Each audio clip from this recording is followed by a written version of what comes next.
मंदिर में पूजा कर रहे हैं, आरती बुझ गई तो घर के लोग ओहो कुछ अनर्थ होने वाला है, कुछ गलत होने वाला है। ये नकारात्मक सोच संसारी लोगों के दिमाग में ही आती है, भक्तों के चित्त में नहीं आती।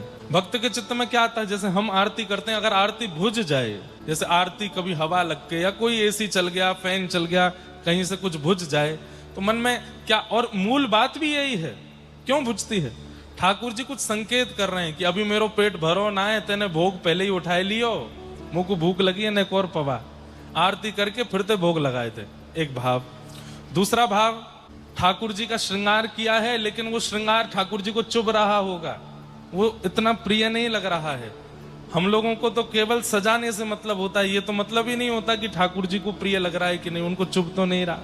कई बार श्रृंगार ठाकुर जी को कष्ट दे रहा होता है तो संकेत रूप में ठाकुर जी ऐसे दिया बुझा देते हैं, वो सुनो श्रृंगार ठीक करो हमारा, हमको सुख नहीं मिल रहा है। कई बार जल झारी नहीं रखते पास में ठाकुर जी को जलपान के लिए। अब कई लोगों के ऐसे ही भाव होते हैं, भगवान को कहाँ भूख लगती, कहाँ प्यास लगती।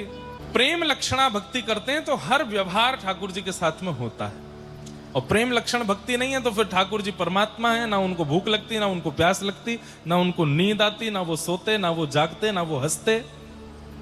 लेकिन यदि उस परिस्थिति में आप ठाकुर जी को ले गए तो ठाकुर जी फिर आपको भी भूखा प्यासा रख दें और आप फिर रोने लगे, नाथ मेरे पे दया नहीं कर रहे हो, तब ठाकुर जी कहते हैं आप हमको परमात्मा मानते हो, परमात्मा पे इतना टाइम नहीं है कि आपका पेट भरे, आपको भोजन करावे, आपकी प्यास की चिंता करे।